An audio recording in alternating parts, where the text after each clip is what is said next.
네, 여러분 안녕하십니까. 경제역사 스토퍼의 박상욱의 쓴소리입니다. 예, 요번 주 2380에 760 찍었죠. 예, 맞췄습니다. 맞췄고, 예, 그 다음에 이유는 CPI 고물가 발표로 매드쇼크 호세로 조종세를 받을 것이다 해서 이제 저번 주에 얘기한 이 2380에 700 물론 반등을 했지만요. 여기서 이제 2400 초입까지 반등을 했죠. 어쨌든 저는 다음 주에 2300 똑같이 2380에 760 선으로 얘기하게 되겠습니다. 이유는 FOMC 회의 긴축 유지로 성장주의 이익 훼손과 한미 금리 역전 갭이 더 벌어진 국악 우려로 저는 지금 맞춘 2380에 760이 또 테스트를 받지 않을까 생각하겠습니다. 어쨌든 2370을 이걸 깨야 됩니다. 깨서 2350을 메꾸고 내려가야 이제 하방으로 빨리 가는데 이제 이걸 얼마큼 얘네들이 시간을 끌고 있는데 뭐 저는 어쨌든 한 단계 레벨 다운은 막을 수가 없다. 이렇게 얘기해 드리겠습니다. 자, 이제 본 시황으로 들어가자면 이제 미 증시가 광범위한 품목을 중심으로 물가 상승 압력이 장기화될 가능성이 이제 부각됐죠. CPI가 높게 나와서 이제 큰 폭으로 하락했는데 이게 이제 9월 FOMC에서 이제 100bp 금리 인상 설도 지금 나와서 또 다른 부각되고 있어요. 노무라증권서부터 이제 이렇게 예상하고 있는데 어쨌든 이런 다른 양상으로 이 보인 점은 반드시 투자 심리 위축이 하나의 요인으로 작용할 걸로 좀 보고 있고요. 지난 잭슨 올 때처럼 아마 엄청나게 안도감을 깨는 강한 긴축 발언을 할 가능성이 높다는 것도 이제 여러분들도 인식해야 됩니다. 그래서 미 단기 국채 금리도 지금 상승하고 있고, 그래서 이제 이 이슈가 계속 고물가에 부담으로 계속 작용하면은 한국도 역시 좋은 점은 없겠죠. 근데 어쨌든 한국은 지금 현재 미 증시 페니셀링 후 반등했죠. 근데 지금 공매도가 지금 증가하고 있어요. 외국인하고 기관들이 지금 좀 늘리고 있는 추세이고, 또 미국도 지금 전기차, 유럽은 신재생으로 지금 경기 방어 주로 지금 선방하고 있거든요. 그럼 국내 증시로는 이제 폐배터리가 방어주 역할을 하고 있지만 결국 금리 인상을 하면은 어떻게 되겠습니까? 75bp, 100bp가 나오고 있는데 하면은 성장주들이 이익 회선은 어차피 불가피하기 때문에 저는 EPS가 결국 하향 조정돼서 좀 빨리 가느냐, 좀 늦게 내려가느냐의 좀 차이다. 결국은 하방을 먼저 찍을 가능성이 높아요. 뭘 찍어야 하방을 찍어야 그다음 또 다시 2,400대까지 뭘 데드캣 바운스를 하든 기술적 반등하는 거기 때문에 저는 그렇게 보겠습니다. 그 다음에 이제 본론으로 들어가자면 이제 주요 34개국 중앙은행 중에서 대략 85% 정도의 중앙은행들이 긴축을 하고 있는 추세예요. 지금 약달러로 그러니까 이 완화적으로 스탠스를 하고 있는 나라가 몇 나라 안 됩니다. 일본을 포함해서 몇 개 안 돼요. 그 특수한 환경을 갖고 있는 극소수의 나라들이고 이렇게 다른 나라들은 다 긴축 속도를 강하게 하고 있어서 지금 우리나라가 되게 천천히 올리고 있는 거예요 지금. 딴 나라는 75bp, 캐나다만 해도 100bp 두 번에다가 75bp 뭐 이렇게 가고 있는데 뭐 어쨌든 그거에 비해서는 우리나라가 좀 적게 하고 있다는 거. 그 다음에 성장 지표가 지속적인 하락세를 보이고 있다는 거. 그 다음에 이 매파적 스탠스가 변곡점 없이 글로벌 성장을 계속해서 하방을 누를 거예요. 그러니까 즉 하방 압력을 받을 수밖에 없다는 거예요. 그리고 최근에 이제 글로벌 인수합병 있잖아요. M&A하고 IPO 자본 확충도 줄어들고 있어서 지금 미국의 금융사 중에서 투자은행들이 지금 다 적자예요. 뭐 적자라기보다는 지금 이제 감원 위주로 지금 구조조정하고 있다는 걸 알아야 됩니다.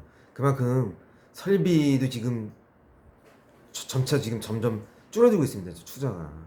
이것은 그건 무엇이냐? 결국은 수요가 줄어들고 결국은 기업의 이윤이 줄어들고 결국은 소비를 안 하게 되면서 가처분 소득은 점점 줄어들 수밖에 없다. 이게 그냥 어쩔 수 없는 공식입니다. 예. 그리고 어쨌든 일본 같은 경우는 지금 도요타도 7조 원 추가해서 이제 2차전지 배터리를 투자하겠다. 더 지금 파나소닉 동맹 갖고도 안 되겠다. 그 다음에 혼다는 나는 일본 기업하고는 안 한다. LG 배터리하고 하겠다 해가지고 이제 LG 배터리하고 저번에 얘기했죠. 닛산은 아예 에너지 재팬, 히타치 자회사 전신을 통으로 인수해가지고 지금 하겠답니다. 자, 어쨌든 작년 기준으로 일본이 40억 달러치 팔았고요. 한국이 70억 달러치 팔았어요. 전기차를. 우리나라가 세계 4위입니다.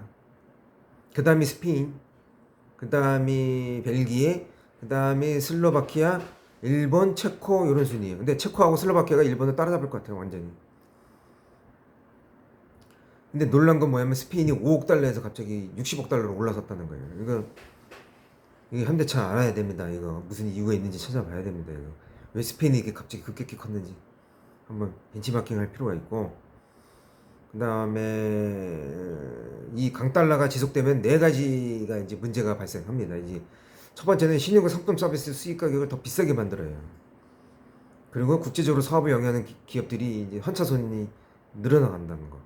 그 다음에 거래하는 주요 상품이 에너지를 포함해서 달러로 측정되기 때문에 유럽은 어떻게든지 인플레가 계속 유지될 수밖에 없어요. 그러니까 고강도로 금리 인상하지 않고서는 유럽 인플레는 쉽게는 안 꺾일 거예요. 그 다음 자국 환율 방어로 통한 외환시장 혼란이 계속 가중돼요. 자꾸 정부가 개입을 해야 된다는 거죠.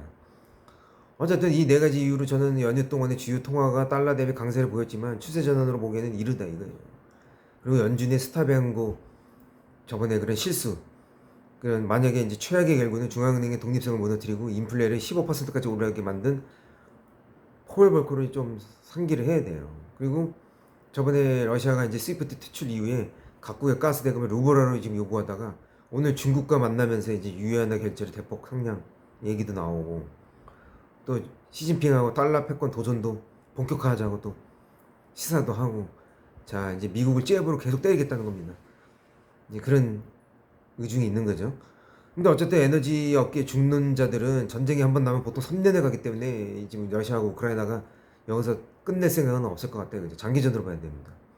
그래서 결국은 여기에 더해져서 미중 무역의 서프라이 체인도 공급 과잉이 되면서 포지션 변화가 와서 3고가 이제 초래되겠죠. 고환율, 고물가, 고유가. 그러니까 예를 들어서 배터리 소재 광물을 생산하는 광산과 재련 공장 설립하는데 7년, 배터리 공장이 2년 걸리는, 2, 3년 걸리는데 이게 미국이 10년이 걸려요. 근데 이거를 통으로 이제 자기네 나라로 강제로 갖고 와서 하겠다는 소리인데, 문제는 애플이 전기차 서플라이 체인이 없는 거를 중국을 핑계로 북미 지역에다가 데리고 오느냐고 하는 거하고 속셈하고 똑같은 겁니다. 근데 결국은 그렇게 해도 중국의 배터리 고립 전략은 할 수가 없어요. 이미 늦었어요. 가공재료는 글로벌 시장 점유율이 전체 70%고 이미 흑연은 아예 구할 수도 없어요.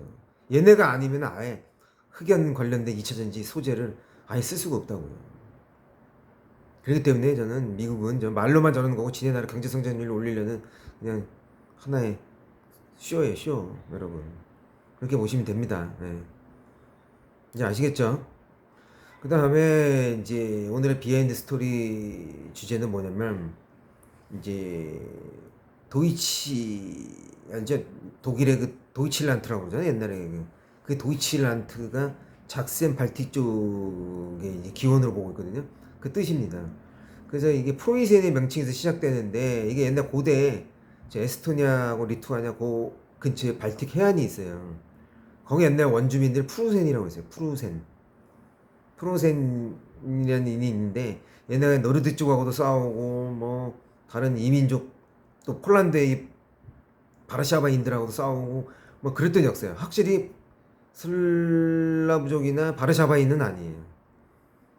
지금의 이 발틱 3국의 걔네들 아니면 옛날 노르딕에서 떨어져 나온 민족이거든가, 아니면 전혀 다른 데서 온 정착한 새로운 민족이라고 보시면 됩니다. 슬라브족하고 전혀 저 바르샤바인들하고는 전혀 상관이 없어요. 근데 어쨌든 얘네들이 이제 독일 국가는 아니지만 북쪽으로는 발트해, 남쪽으로는 바르샤바와 경계를 이루는 나라인 건 확실합니다. 그래서 지금 바이에른하고 라인란트하고 베스트팔렌 족을 빼면은 나머지는 작센 발틱 쪽이라고 해도 됩니다. 무방한데, 어쨌든 이제 역사를 보자면 옛날 타넨베르크 전투에서 폴란드, 리투아니아 연합군에게 대패해서 몰락의 길을 걸었어요. 그리고 또 폴란드하고 또 13년 전쟁으로 해가지고 많이 국력이 퇴색해졌는데, 웃긴 게 여기서 튀튼 귀사국이 섞여요. 얘네들이 이 나라하고 섞이고 또 새로이 이제 단치, 포메른, 소프로이센 일대를 상실한 거를 도와줘요. 그래서 어쨌든 일부는 영토를 폴란드에 뺏기기도 합니다. 근데 어쨌든 이 투탄 기사단하고 이 발틱 쪽하고 계속 섞여서 훗날 나중에 이게 프로이센이 되는 겁니다. 그 전에 이제 무슨 사건이 있었냐면 이 알프레드 경이 루터랑 만나가지고 루터파로 개종을 했는데 희한하게 프로이센의 이 공국을 이제 선포하는 거를 얘들이 도와줘요. 폴란드가. 그러니까 나라를 세우는데 도와준 게 아니라 그 승인을 해준다는 거죠. 그리고 싸우지 않겠다는 평화협정 조율도 맺어요. 희한하죠. 그리고 이 투튼 기사들이 또 물러가요. 그래서 공국으로 남는데 이게 이제 프레이드 3세 때 스페인 왕위 계승 전쟁에서 이제 그때 조금 원군을 좀 도와줘요. 그 파견한 원군을 지원해줬던 대가로 레오폴트 2세의 허락을 받아서 프로이센 왕국으로 이제 둔갑이 됩니다. 이렇게 해서 이제 영토를 일부 찾아요. 그래서 연결해서 이거 회랑이라고 그러는데 이거를 이제 폴란드 대홍수 때 그때 이제 빌렐름 프레이드 2세가 이 스웨덴 러시아 전쟁한 틈에 선전포고해가지고 요 프로이센 공국을 프로이센 왕국으로 이제 편입을 시키는 거죠. 그러니까 어쨌든 이 프로이센은 이제 독일 북독일 훗날 북독일의 이제 하나의 이제 주축돌이 됩니다. 근데 어쨌든 이제 결과론적으로 얘기하자면 1차 대전 때 이제 패배해가지고 다시 폴란드로 넘어가요. 일부가. 그 다음에 동프로이센은 독일 본토와 분리돼서 이제 완전히 저기 리투아니아의 일부 넘어가고 나머지는 러시아가 칼라닌그라드라 해가지고 지네가 이게 무력 점령해버린 거예요. 사실상 이게 히틀러 때문에 더 뺏긴 거죠.